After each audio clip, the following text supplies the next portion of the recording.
सोनल चल ना माझ्या संग फिरायला जाऊ आपण. चल येते का? का ग? चल ना.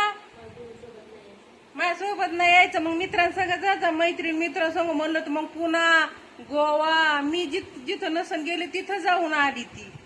हा आणि आम्ही तुमच्या उमर मध्ये बसलो तुम्हाला सांभाळीत.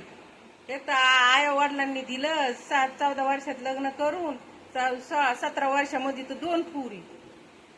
एवढं लवकर लग्न करून दिलं, एवढं लवकर लेकरं सांभाळायचे ते आणि कशाच हिंडलो नुसतं जवळ जवळ इतक्या लांब लांब गेलो का? हा शाळा सोडून तू जात होतं मग इतक्याला आले पाहुणे दिलं लग्न करून. काय आणि आता चल फिराय म्हणते तर याय ना. मैत्री मित्रासंग लगेच अशी बॅगी अशा भरीत्यात फटाफटा लगेच निघात्यात. आम्ही आई बाप तर जा बाई फिरा. पोरीला त्याची कदर आहे का? हाय